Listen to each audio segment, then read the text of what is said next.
የድሮ የአብርሽ ኤክሱ የነበረች ወይም እንግዲህ ውሽማ በምትታወቀው ወይዘሮ ሄርሜላ ዛሬ ልደቴ ነው ተመስገን ደግሞ ሌላ መኖር ብላለች። ሁላችሁም እንግዲህ መልካም ምኞታችሁን ገለጹላት። እኔም በዚያው መልካም ምኞቴን ገልጽላታለሁኝ።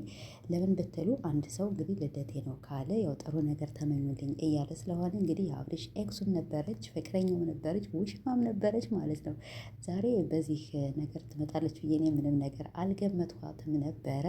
እንግዲህ እንኳን ለዚህ አደረሰሽ እልሻለሁ ማለት ነው። ምንም ሆነ ለሰው ልጅ ጥሩ ነገር ተመኙላችሁ ማለት ነው። ግን አንድ ነገር ልበላችሁማ ማለት ነው። ስንት አመትሽ ነው? 20 አይደለም። ስንት አመትሽ ነው? 21 አይደለም።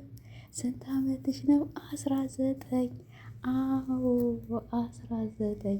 ሰላም የተከበራችሁ እንዴት ናችሁ? ደህና ነኝ አልሐምዱሊላህ። ዛሬ እንግዲህ ወይዘሮ ሄርሜላ የአብርሽ ኤክሱ የነበረችው ወይም እንግዲህ እኛ በተለምዶ ስንጠራት የነበረችው የአብርሽ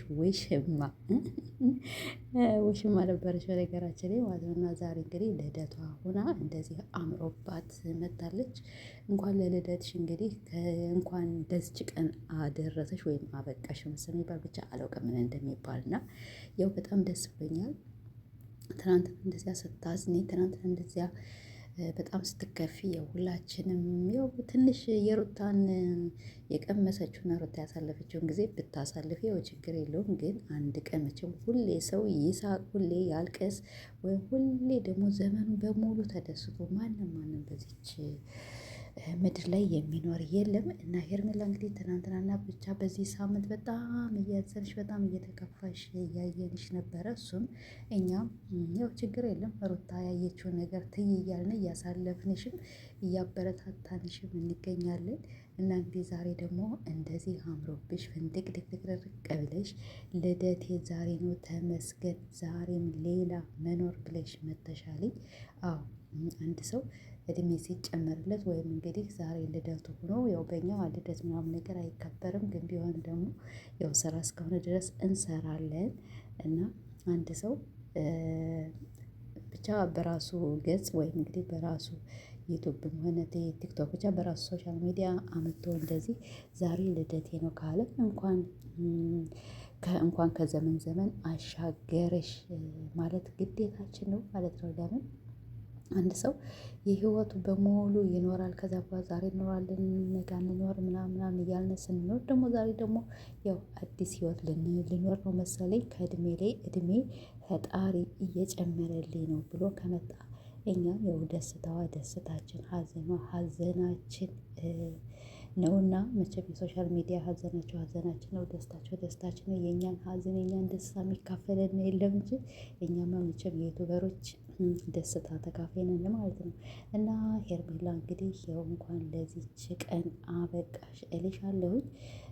ያው ዘመንሽ እንግዲህ የደስታ ብቻ በደስታ የምትኖሪ ፈጣሪ ያድርግሽ እልሻለሁኝ። ከአብርሽ ደግሞ እንግዲህ ተለይተሽ አብርሽና ሩታንም ሲሆን አስታርቀሽ የራስሽን ኑሮ ኑረሽ የምትኖሪ ያድርግሽ እልሻለሁ ማለት ነው። አብርሽ ያው ጥሎሽ ሄዷልኝ። አንቺም አብርሽ ጥሎሽ ሲሄድ ያው እያለቃቀሽ ነበረ እና ይህን ይመስላል። ሁላችሁ እንግዲህ ጥሩ ኮሜንት አስቀምጡላት፣ አበረታቷት። እንደ ሴት ልጅ እናበረታታታለን። ግን ቢሆንም አንዳንዴ የሆነ ነገር የማንረሳው ነገሮች ልንችል እንችላለን ማለት ነው። እሱ ማለት ያው ብዙ ነገር ተፈጥሯል፣ ብዙ ነገር ሆኗል። ግን እኔ ያንን ነገር ማንሳት አልፈልግም። ግን አምሮብሻል ማለት እናንተ። ሄርሜላ ግን አንዳንዴ በጣም ትቀጥናለች፣ አንዳንዴ ደግሞ በጣም ትወፍራለች። አሁን ዛሬ ሆዷ ምናምን ነገር የእርጉዝ መስሏልኝና እንዴ ልጇ አለ እንዴ ልጅ አለ እንዴ ልጅ አለ እንዴ ነው የሚባል እንዴ? ያረገዝኩት ያልሽው ልጅ አለ እንዴ ሄርሜላ ማለት ነው። እና በጣም አምሮብሻል። በጣም ቆንጅዬ እኮ ነሽ በነገራችን ላይ መልክሽ ምናምን ነገር ከማንም የበለጥሽ ቆንጆ ነሽ። ግን ወይኔ በጣም አይን አውጣ ነሽ። በጣም ማንንም አትፈሪም ነበረ። ያሰብሽውን ነገር እና ያለምሽውን ነገር ለማድረግ ወደ ኋላ አትይም ነበረ። ይህም ሆነ ይህ እንግዲህ አቶ ማነው የልዑል አባት አብርሽ እሱ ደግሞ ከኔ ማንም አይበልጥም፣ እኔ መልክም ባይኖረኝ ምንም ባይኖረኝ ወንድ ነኝና የፈለኩትን ሴት ደግሞ ማምጣት እችላለሁ ብሎ ፍቅርን እንግዲህ ይዞብሽ መጥቷል። ግን ቆንጅዬ ነበርሽ ማለት ነው። ምንም ነገር አትከፊም ነበር ከሩታ ባትደርሽም። ሩታም ቆንጅዬ ናት። ግን ሩታ ደግሞ በጣም እንጃ የሰው መውደድ አላት በነገራችን ላይ ማለት ነው። ሩታ ቆንጅዬ ናት። ግን ቢሆንም ብቻ ይቺ ቆንጆ ናት ማለት ነው። ነገራችን ላይ ሩታ የሰው መውደድ አላት። በጣም ታሳዝናለች። በጣም ነው ከሰው ልብ የምትገባ ብቻ ሁሉ ነገሯ ታሳዝናለች። ሩታ ነች አሁን ላይ ስለምንወዳት ይሆን ስለምታሳዝናለች ምናምን እንጂ በመልክ እኮ ይቺ ትበልጥ ይሆናል። ግን ይቺ ደግሞ ውይ የኢትዮጵያ ስነ ስርዓት የሌላት ሴት ናት። እና ሄርሜላዬ በጣም ደስ ብሎኛል ማለት ነው። ለምን ልደትሽ ስለሆነ 19 ዓመትሽ ዋ እኔ 25 ዓመትሽ ነው ሲልሽ አይደለም 24 አይደለም 23 አይደለም 22 አይደለም 20 አይደለም 19 ሲልሽ አው ነው ማለት ነው። እና በጣም ደስ ብሎኛል ለዚህ ስላበቃሽ ለዚህ ስለደረሽ እንኳንም ስቀሽ መጣሽ። እኔስ እያለቀሽ ትመጫለሽ ብዬ ነበረ። ዞሮ እስቲ ማታ እንግዲህ ልደቷን ደግሞ ማን እንደሚያከብርላት እናያለን። እነ ሩታ መቼም ሩታ የምታከብርላት ወላሂ ቆይታላቸው ሩታ ታከብርላታለች ማለት ነው። እመኑኝ ሩታ ካላከበረችላት እንዲሁ ሀሲና ብላችሁ እንዳትጠሩኝ። ለምን ሩታ በጣም የዋህ ናት ማለት ነው። በጣም ከምላችሁ በላይ የዋህ ና ሩታዬ አይ ላቭ ዩ ቱ ማች